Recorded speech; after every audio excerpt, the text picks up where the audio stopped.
Bruce, one of the points there Kerry made is something that pollsters have been saying to me for a long time. In this electorate right now, there is still a soft vote.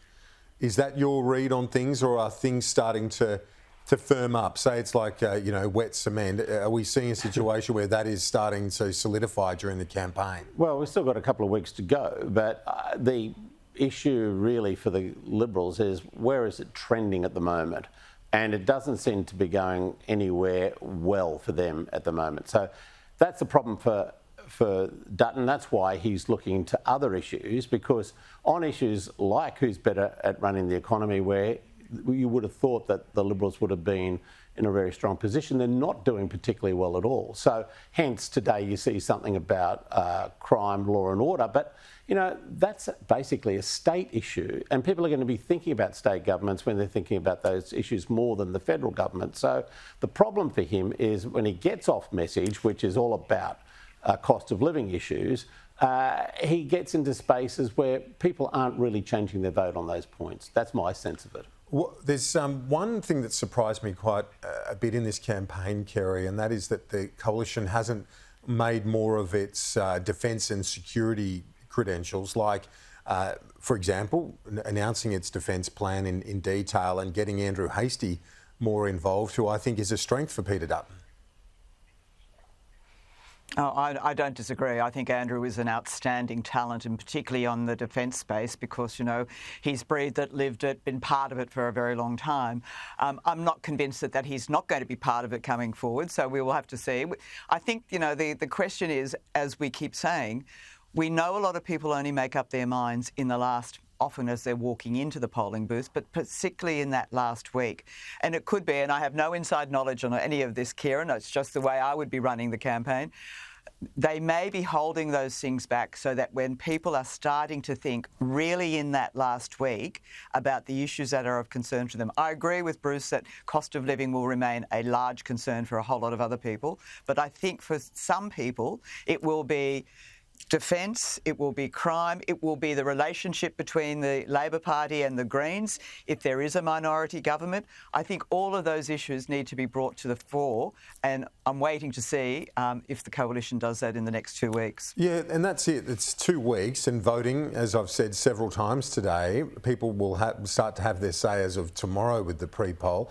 Bruce, back in the day, and I think, Kerry, you and I all remember this clearly, and John Howard would put out a statement, hold a news conference, it would lead the evening news, be on talkback radio the next morning and front page of the newspaper. You could get news and state and announcements out there in an election campaign and get it through to the areas you wanted people to listen. But these days, you've got so many silos of information and echo chambers. It's hard to breach some of those with the material and campaigning you want. That's true. They were the good old days. It was much more predictable in the way in which the media would respond and how you could manage the media cycle. Now it's 20 minutes later, what have you got for us, Prime Minister? What have you got for us, Mr Dutton?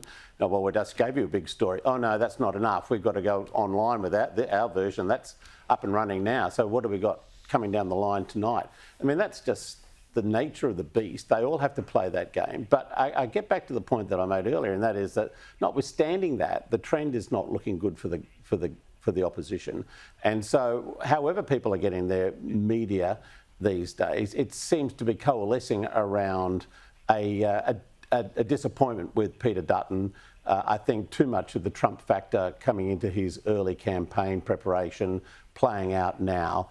And a sense in the Labor government, I think, with the Prime Minister and the Treasurer, that they're doing a good enough job to be re-elected, and that's essentially what you need to do and say and convince people about when they go to vote. Are you doing a good enough job to deserve a second term, particularly when you're a first-term government?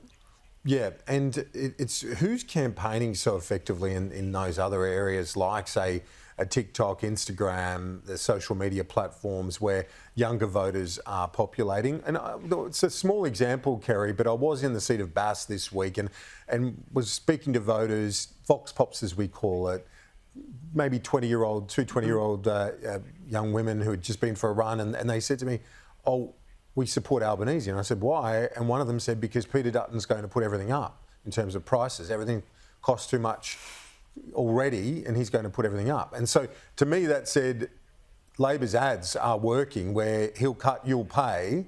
He's opposed all the cost of living measures. To me it sounded like someone repeating a message they'd heard recently and via some of those platforms.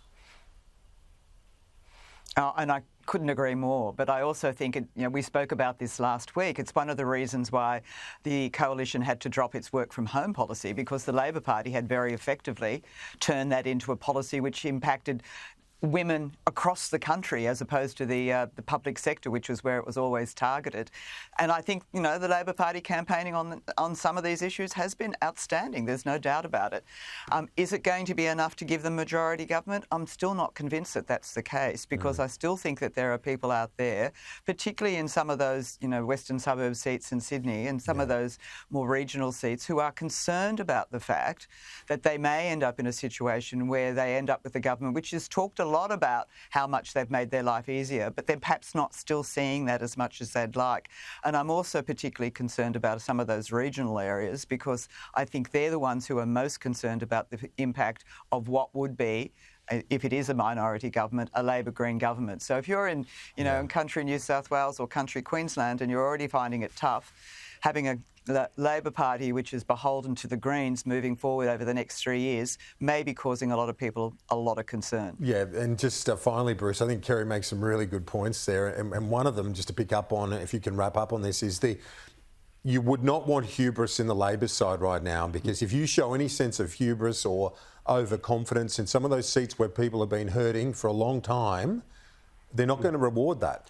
Absolutely not. And there'll be, I think that would be a message that would be going out to every candidate in every seat in the country on an hourly basis, and with good reason, because the opposition would jump on that and media would jump on that, and that could cause grief. So they should not be doing that. But it's about staying on message. Now, just on that, you were just talking really briefly before about the problems that they've had with working from home. Jane Hume was out talking about it again yesterday. You can't do that. Forget about it. Move on to the issues that you're concerned about, you think the electorate's concerned about, and stick to it. Don't be distracted.